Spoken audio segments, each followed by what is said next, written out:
Okay. Building a major scale in the grand staff. When we're building scales, there's two things to consider. One is the actual key signature, and the other one is what your tonic is going to be, which is the same thing. But this is going to be really where we tie in tonic from when we learned it in the key signatures the last like 4 weeks. So look at the key signature here. When we have no accidentals, this means we are in C major. Therefore, tonic is C. So we know for sure this scale is going to have to start with C. And then also end with C. Remember, tonic being our home base, the starting and ending. So once you know that that's C major and tonic is C, write in your middle C, and now you're filling in each individual note until you get to the octave C. That's it. So we'll start with C here, and write in D, E, F, G, A, C. And I want you guys to fill in all the notes. I'm just writing in C to C, but you'll actually write in the C, D, E, all the way up to C. That's the entire scale. What that means is if we started on C and we just played all white keys until C, that's the entire C major scale because we have no accidentals in the key signature. So, C, all the way up to C, just all white keys. Okay, then we're going to do the same thing in the left hand.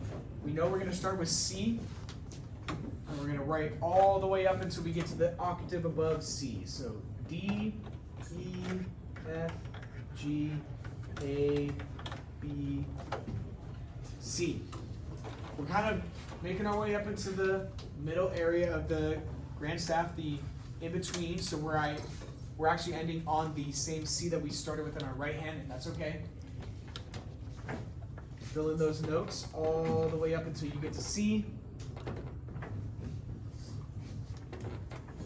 And that is your entire C major scale, okay?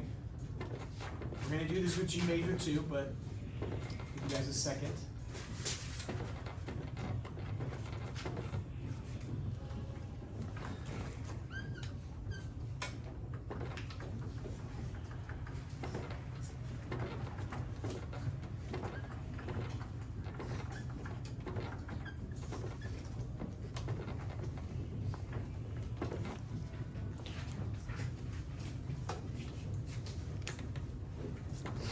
All right, our next example, if we have one sharp in the key signature, we're going to take that sharp and go a half step up, because remember, to identify the sharps, we need to go a half step up from the last sharp.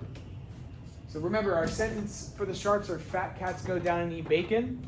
So fat would be the first one. So this is F sharp, or you can just read the note. Take F sharp, go a half step up, and you get G. So that's how we know that this is the key of G major. And then that also means that tonic is G. So now we know what accidentals we're going to have in this scale, and we know our starting and ending place is going to be G. So in the treble clef, start on G and write in all your steps, one note after the other, until you get to the octave G. G, A, B, C, D, E, F sharp, and then G.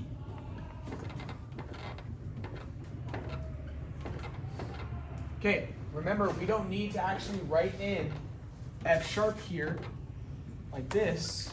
We don't need to do that because we have it in the key signature. This is saying every single time you see any note F, any one, it could be the F here, the F down here, one super high.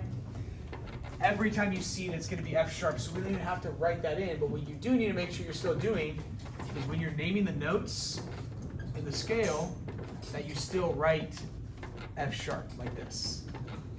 D, E, F sharp, and then I guess G. Okay, and then we're going to do the same thing in the bass clef. Our tonic is G, so we could start with the G up here, but then we're going to really quickly run into the treble clef. You could do that in your composition. That's not a problem. It doesn't matter where you start as long as it's the tonic. But for the sake of this bell work, I'm going to start down here. with our first line. Remember, good burritos don't fall apart. So our first line is G. Then we're going to write all of our notes all the way up until we get to the octave above G. A, B, C, D, E, F sharp, and G.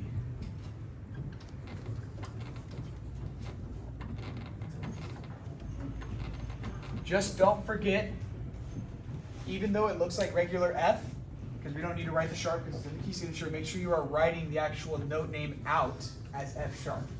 Okay, so that means if we start from G on a keyboard and then go to the octave G, it's going to be all white keys except for F sharp.